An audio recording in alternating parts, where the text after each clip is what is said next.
Ya no está en Daule. No, estoy por Zaporotón. Ah, qué bueno, qué bueno. Es un asesor Sí, de muchos gobiernos municipales y es un hombre que sabe mucho. Ramiro, concreto, para darle paso a mis compañeros, esta ley, la ley que envía el presidente, eh, su opinión breve para poder preguntar. Buenos días, querido amigo.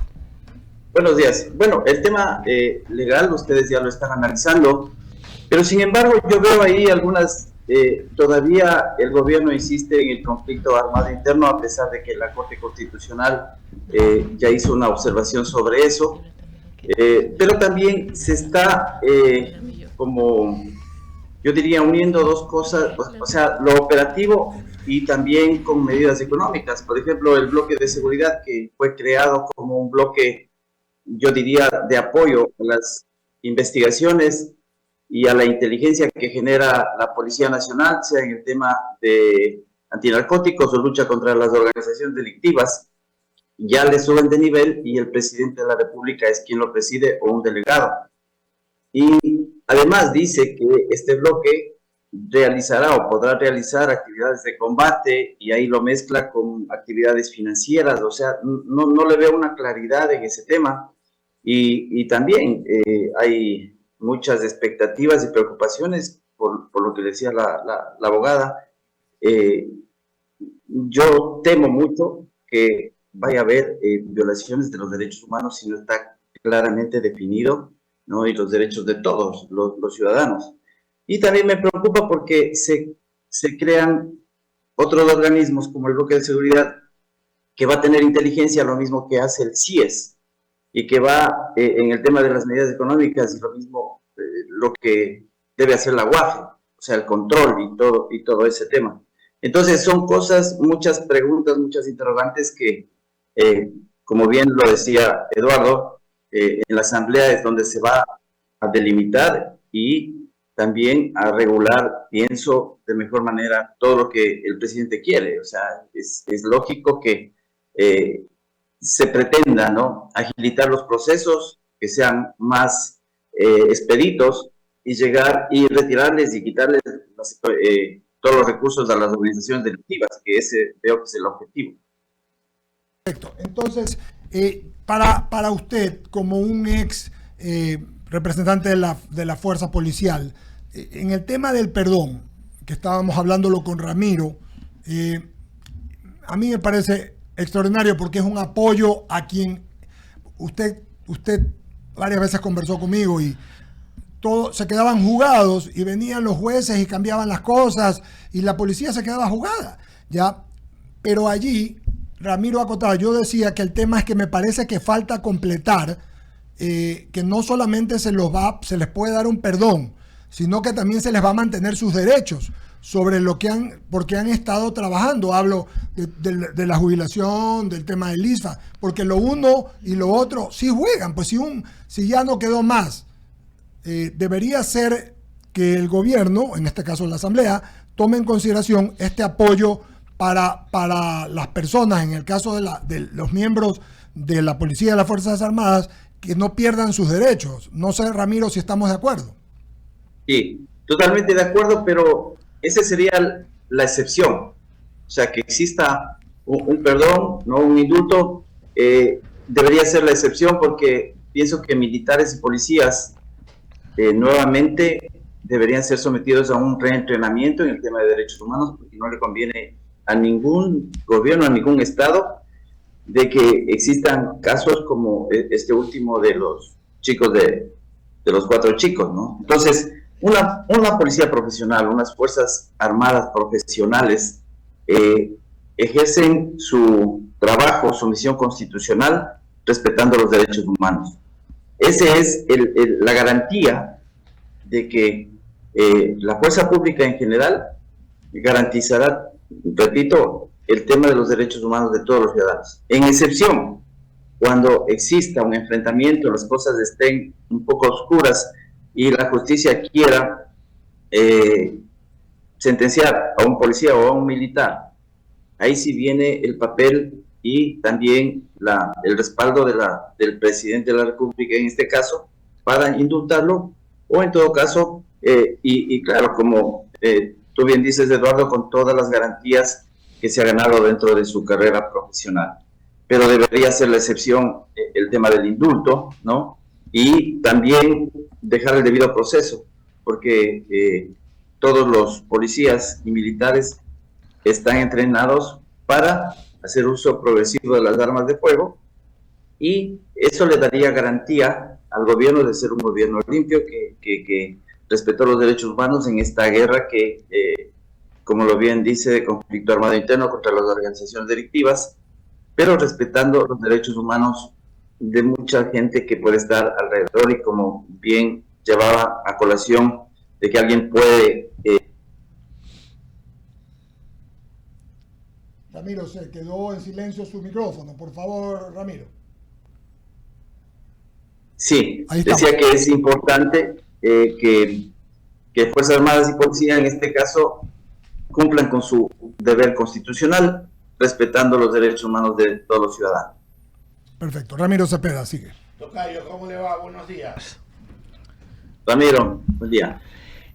Yo no, pese a ser abogado, yo no soy muy creyente que la calentura está en la reforma de las leyes, sino el respaldo que el Ejecutivo le dé de manera firme al estamento militar y policial en su accionar.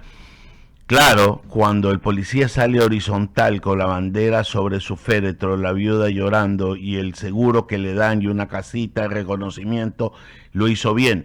Pero si el policía abate al delincuente, no tienen piedad y lo meten a la cárcel pese a que estaba cumpliendo su trabajo. Cuando estas dicotomías e incongruencias se producen es porque algo está mal.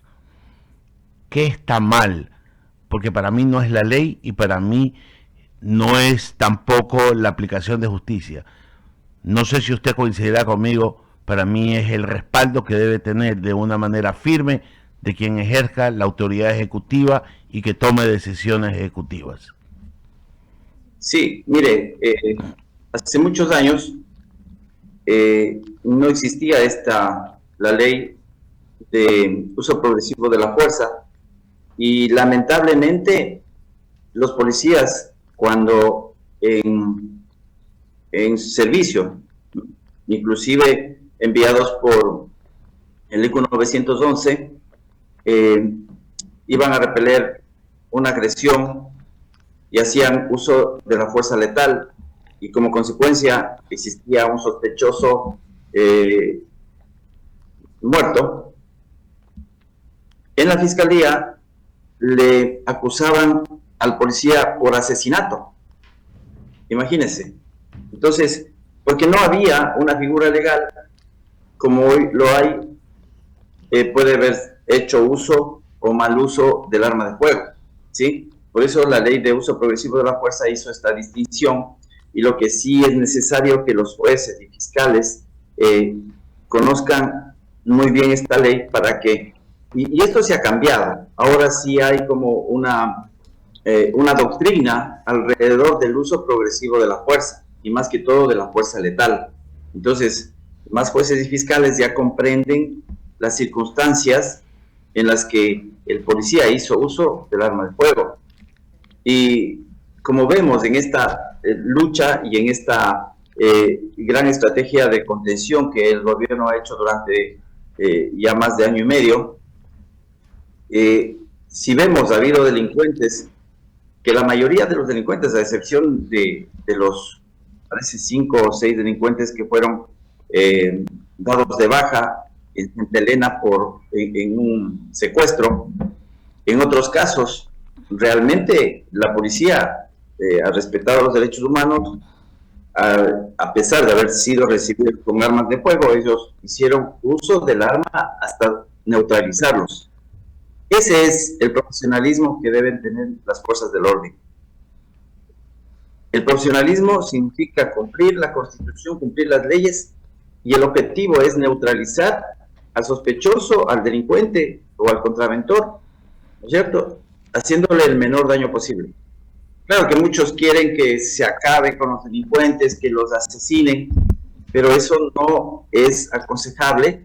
Primero porque tarde o temprano las cosas cambian, la dinámica cambia, los políticos cambian, y esto no se olvida. Entonces puede pasar después de unos años y ponen una denuncia y otra vez por violación de los derechos humanos. Ustedes saben que esos no prescriben. Entonces es preferible que se cumpla la ley, y cuando hay que dar de baja a un delincuente hay que hacerlo, pero observando todo el uso progresivo de la fuerza.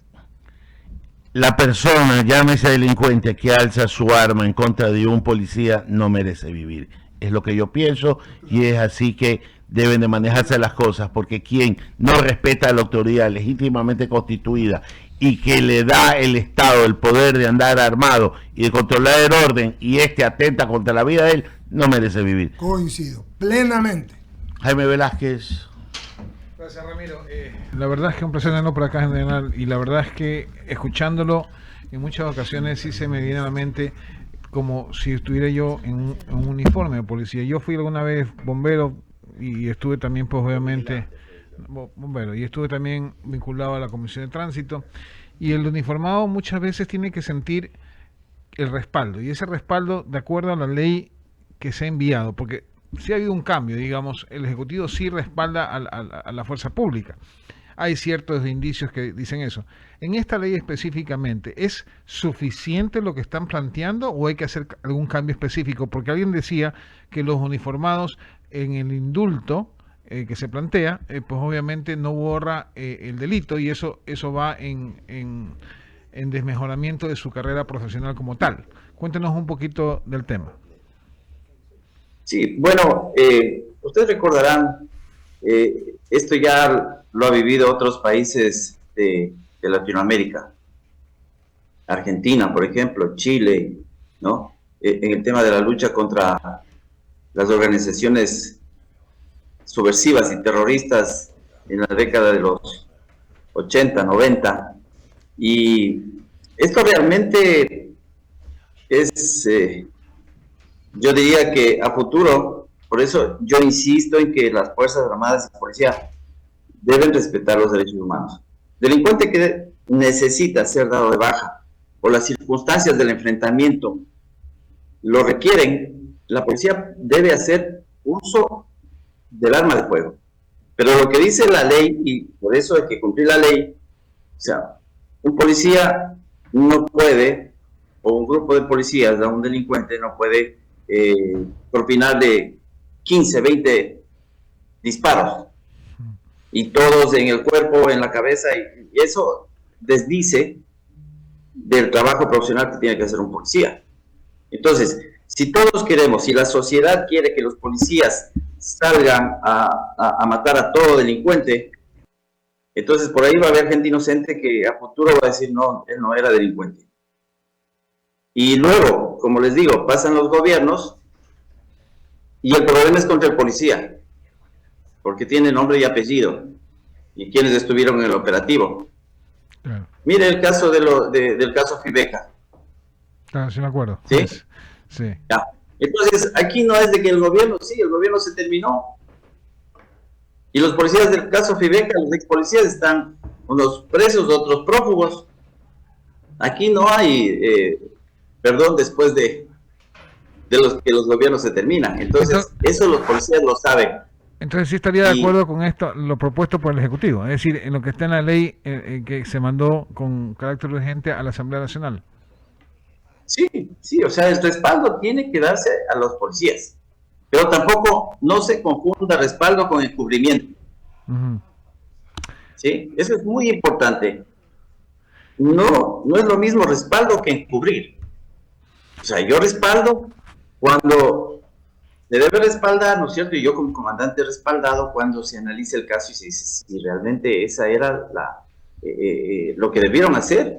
Y si por ahí siempre hay un exceso de buena fe, no de mala fe, ¿no? Porque dentro de Policía y de Fuerzas Armadas habemos mucha gente y con problemas y sin problemas. Claro. Con problemas de violencia, con problemas... Mire el caso de los militares, en el caso de los 4 niños. Entonces, uno de ellos los tiraba desde la camioneta, amarrado las manos atrás, al piso. Ese señor no es normal. Ese señor tiene alguna psicopatía. Y muchos de esos debe haber. Entonces, no se puede legislar para lo malo, ¿cierto? Entonces, no legislar para la excepción, sino para la generalidad. Entonces, no confundamos, como les dije, encubrimiento con apoyo, garantizar el profesionalismo y la carrera institucional de policías y de militares. Correcto, general. Le doy paso a Carlita Escobar, que tiene más preguntas para usted. Adelante, abogada. ¿Cómo está? Buenos días. Buenos días. ¿Cuál sería la línea entonces entre encubrimiento y lo que usted dice, la reacción normal? Porque la verdad es que podría malinterpretarse, o sea, queda como en el aire la línea entre lo uno y lo otro. Es muy delgada la línea. Es muy delgada porque, como le digo, no se puede aceptar, y dentro de la institución tampoco aceptamos, y existe los organismos de asuntos internos en donde se analiza realmente los procedimientos policiales. Como le dije, vuelvo al caso anterior, se quiere detener a un sospechoso,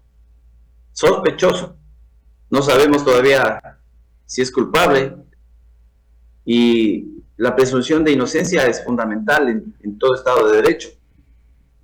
Yo soy una persona muy garantista porque me gusta que la institución, y siempre me gustó, sea profesional. Porque si nos vamos a poner al lado de los delincuentes, no somos una institución profesional. Si vamos a hacer lo mismo que hacen los delincuentes, no somos profesionales. La diferencia se marca ahí. Una institución profesional es la que respeta los derechos humanos, y cuando tiene que hacer su trabajo, lo haga limpiamente y le ponga órdenes del juez a cualquier delincuente. General, pero no podemos justificar de que en un arresto tenga 5 o 6 tiros, y uno en la cabeza y todos en el pecho. Bueno, hay una explicación. Al delincuente es la función propia. Decía, pero hay una explicación que dicen por qué no hay que dispararle a las piernas a los que acudimos a los clubes de tiros, y por qué hay que dar directamente al corazón, porque cuando usted le dispara a la pierna coge más adrenalina y se viene con más fuerza y si viene contra la autoridad. No creo. ¿Sabe por qué? ¿Sabe por qué se dispara desde el tórax para arriba? Ajá. Porque las siluetas no tienen, o sea, no hay la figura de toda una persona. Y más valor tiene cuando le disparan en la cabeza, que es 5 puntos, y 1 punto en la pierna o 1 punto en el brazo. Voy a ser muy dura. Entonces usted dice que nuestros policías están mal entrenados, en pocas palabras. No. Porque No. es lo que, o sea, porque no tienen la figura completa, porque es que yo soy enemiga de esta teoría del uso progresivo de la fuerza, le soy sincera. ¿Por qué? ¿Por qué? Porque mire lo que pasó con ese caso en Tulcán, creo que fue del caso del tipo que tenía con el cuchillo a la señora embarazada, y que porque está con un arma blanca. Sí, en Ibarra. ¿Y cuánto perdieron de tiempo? Se perdió casi más de 1 hora y el tipo al final la terminó matando. ¿Sabe cuál fue ahí el tema? ¿Cuál fue? El tema es de que los policías que estaban ahí no eran de grupos especiales, ¿ya? Y un policía, para hacer un tiro, yo diría quirúrgico, sin afectar a la víctima, nadie estaba seguro de que iba a matar al delincuente. Y lo que pasó hace pocos años en Pozoras, que se tomaron Pozoras, incendiaron y quemaron, o sea, es que es una reacción, o sea, miren, alguien me va a decir lo que me dijeron alguna vez que dije esto, vaya a vivir entonces a Estados Unidos. Señor, usted en Estados Unidos le dice a cualquier persona, sea delincuente o no sea delincuente, no se mueva. Y usted no puede, pero si es que tiene un mosquito aquí, ni siquiera levantar y sacárselo, porque en ese momento usted es hombre muerto. Así de sencillo. O sea, a la autoridad policial hay que respetarla. Si a mí la autoridad me para, usted viene, o sea, tiene una ley, y los policías no van a estar a cada rato en juzgados. Van y declaran una vez, dicen lo que pasó y acaba la historia. Pues no lo someten a 20 años a un proceso. Usted no va a hablar del caso que ya no se llama Fibeca, porque Fibeca pidió, no, creo que se llama... no recuerdo el nombre que tiene ahora. O sea, 20 años después, 30 años después, tenemos todavía los procesados. O sea, siento que a la policía se la debe de respaldar, a las Fuerzas Armadas se las debe respaldar, sobre todo a la policía, que es el que está más en la calle. Y decir, y a mí esa ley del uso progresivo de la fuerza deberíamos darle de baja. No puede estar entrenado un policía, y aquí yo espero su respuesta final antes de darle paso a Javier Segarra o al abogado Mendoza. O sea, no puede ser que yo tenga que esperar que el tipo mate, me ponga el cuchillo, me atraviese el cuello para que un policía se anime recién o tenga recién las ganas de disparar y matar al tipo. No, o sea, mi vida no valió nada al lado del delincuente. No es así. No es así. El uso progresivo de la fuerza es un gran logro del gobierno y de las Fuerzas Armadas y de policía. Eso es lo que estábamos buscando desde hace mucho tiempo. El uso de la fuerza tiene etapas, ¿sí? Tiene etapas, porque ningún policía o militar va a entrar de primera a disparar. Entonces después se van a quejar de que es una policía violenta, de que tenemos unas Fuerzas Armadas violentas. Por eso son etapas, ¿sí? Entonces, no hay que darle de baja a esa ley, más bien hay que fortalecerla y capacitar a los policías. Yo entiendo el sentir ante tanta delincuencia, tanta violencia, que ustedes quieran asesinar a todos los delincuentes, pero la policía y Fuerzas Armadas no lo van a hacer por ustedes. No es que quiera asesinar a todos, pero Dios, sí. El que merece, si mañana a mí me tienen con un cuchillo y el policía no reacciona, yo no voy a poner la denuncia contra el delincuente, la voy a poner contra el policía, le soy sincera. Okay. Le doy paso a Javier Segarra. Está peor que Jaime Velázquez. El policía tiene claro su trabajo, su función. General, ¿cómo le va? Buenos días, Javier Segarra. Miren que les cuento que hay un programa de capacitación continua de la Dirección Nacional de Educación de la Policía Nacional, que todos los años los policías van una semana a reentrenamiento. Y el tema de derechos humanos y el uso progresivo de la fuerza es lo que se ve durante esa semana y se analizan casos. Entonces, es importante y cada policía sabe lo que... General, ¿cómo le va? Buenos días. Javier Segarra le saluda nuevamente. Bien. ¿Sabe cuál es el problema, general? Que hay que limpiar a la policía también. Eso sí, totalmente de acuerdo. No solo a la policía, Fuerzas Armadas, jueces, justicia, políticos, todo. Correcto. Todos.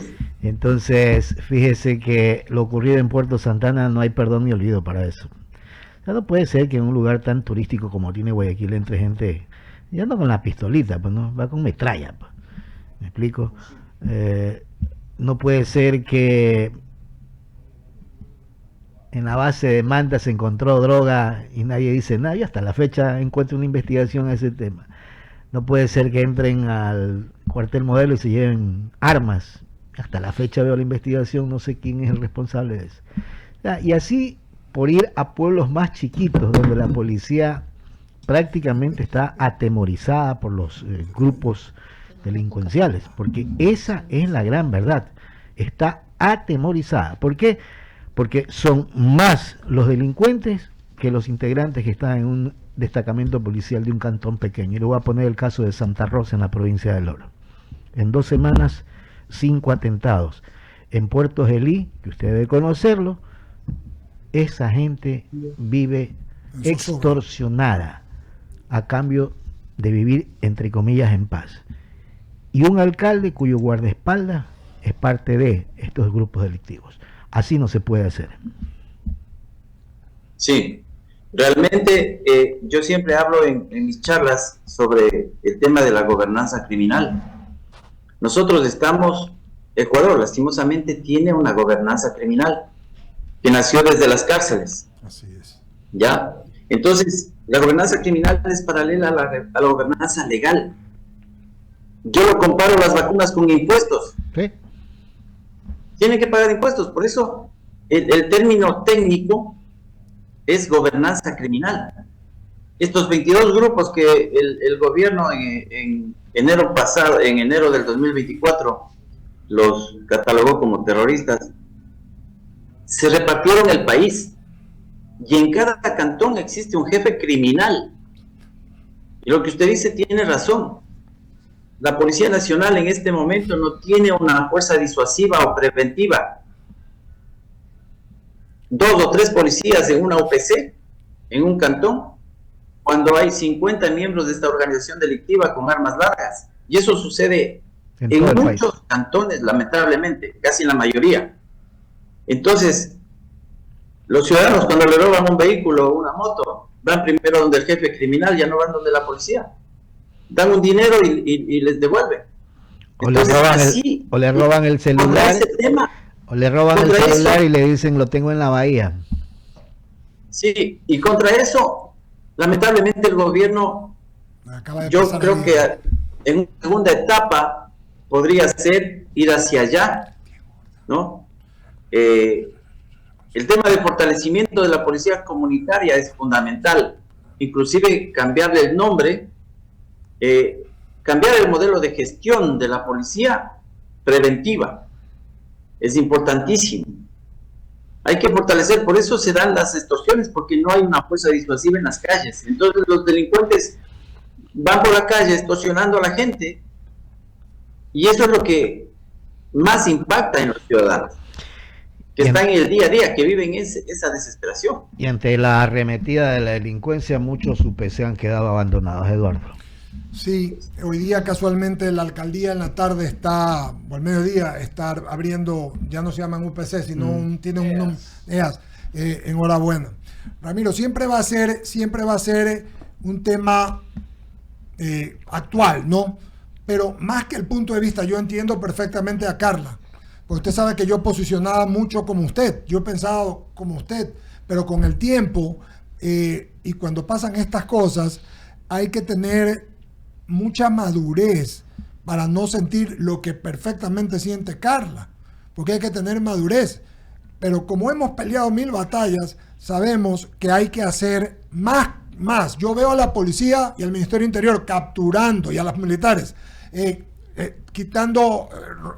capturando extorsionadores, capturando armas, capturando sustancias, atacando a la minería legal. O sea, los veo activos, pero es insuficiente, porque esta marea que se nos vino, producto de la dichosa ciudadanía universal y la famosa tabla esa que hizo que se aumentara en 35% el consumo de las drogas, ha terminado realmente una generación, por no decir dos, y comenzaron a reaccionar desde el gobierno pasado y desde Lenin trataron, pero todavía falta mucho.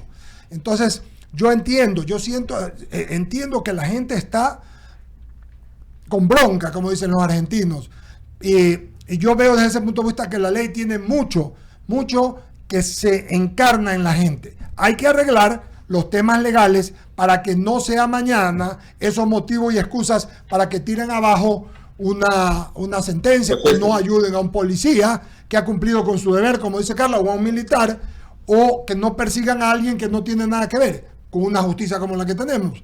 Pero hay que dar pasos. Eso creo, Ramiro, para terminar y dejándole sus palabras finales, querido amigo y excomandante de la policía, general Ramiro Mantilla. Sí, realmente que solo decir que todo esfuerzo del gobierno siempre es bienvenido por los ciudadanos, pero es importante de que no caiga en el descrédito de violación a los derechos humanos, que se mantenga, se puede ejercer la fuerza, porque el Estado da a la Policía Nacional y a Fuerzas Armadas el uso de la fuerza, el monopolio de la fuerza. Nadie más puede hacer el uso de la fuerza. Entonces, hacerlo con dureza, pero legalmente. Y ahí vamos a ver cómo va a haber un cambio realmente. Como Eduardo, tú bien lo dices, hay que modificar, darle forma, y eso ya es responsabilidad de la Asamblea, y que tengamos una ley que todos estemos de acuerdo y que luche contra estas economías ilegales, que eso es lo que se quiere, y contra los grupos. Pero general Mantilla, Carla Escobar nuevamente, pero no puede tener el delincuente mayor derecho a los derechos humanos, valga la redundancia, que la persona que es víctima de la delincuencia o el uniformado como pasó con los 11, yo pregunté, exacto, ¿quién les cubre los derechos a los pobres 11 militares que mataron en el Oriente? Nadie habló de los derechos humanos. Exacto. O sea, tienen derecho los dos tienen derecho. Exacto, abrir la boca y decir los derechos humanos de los 11 uniformados asesinados. Pero nos quedamos callados. Y estos grupos de derechos humanos que me parecen a rato una farsa, porque la verdad que salen a hablar cuando hay algo que sea mediático, más que en sí lo que pasa, lo que vive día a día el uniformado, sea de las Fuerzas Armadas, sea de la Policía Nacional. Lo que pasa incluso la gente de la función judicial, que es buena, porque no toda la función judicial está contaminada, nadie sale a defenderlos. Aquí se acusa a todo el mundo. Yo creo que tampoco podemos estar pendientes de los derechos humanos de los victimarios cuando hay víctimas y cuando están los uniformados de por medio. No voy a entrar en más polémica con ustedes. Una cosa que no quieren oír. Yo les voy a decir una cosa que ustedes no quieren oír, pero que es parte de la doctrina de derechos humanos. Por favor. Ya, quien viola los derechos humanos es el poder. ¿Ya? Sí. ¿Quién viola los derechos humanos? El poder. Quien tiene un cargo de poder, claro, es quien viola los derechos humanos. Eso es real. Porque los ciudadanos están en indefensión ante un tema de poder. ¿Ya? En este tema, cuando asesinan a un policía o los 11 militares, no es que no tengan derechos humanos, sino que quien comete ese acto es un delincuente, comete un delito y para eso está el Código Integral Penal. ¿Sí? Yo también, al inicio, hace muchos años, cuando recibí esta doctrina de derechos humanos, yo recibí de la policía de Brasil, un experto de la policía de Brasil, y sí, todo el mundo, y siempre reclamábamos, ¿y dónde están nuestros derechos? Decíamos como policías, los derechos humanos, nosotros también somos humanos, pero por nuestra condición, lo que cuando atentan en contra de un uniformado, ¿no?, es un delito, un delincuente comete un delito, ¿sí? Entonces es un poco comprender la doctrina de los derechos humanos, pero sin embargo es difícil porque sí, también todos somos humanos y afecta, pero eso lamentablemente es la doctrina, así como se mueve el mundo en el tema de derechos humanos, ¿no? Mi querido Ramiro, muchas gracias, gusto de saludarlo, gracias a usted siempre, un abrazo, gusto verlo. Sí, muy bien, varios mensajes antes de ir al corte comercial. Ya está Fernando Insua con nosotros, editorialista del Diario Expreso y querido amigo, es el panelista de la radio, viene cada 15 días, cada semana. Voy a decirlo, Miguel Carbón me dice: Eduardo, estoy escuchando I99 y no estoy de acuerdo con lo que dicen. Aquí no es un tema de ley, sino de la voluntad de los fiscales y jueces. Con la ley actual yo he podido sentenciar a 35 años a criminales en un mismo año. Hay que presionar y mejorar a los jueces y los fiscales. Caso contrario, esto no termina nunca por más esfuerzos que haga la policía, las Fuerzas Armadas y los gobiernos. Es muy interesante y muy bueno.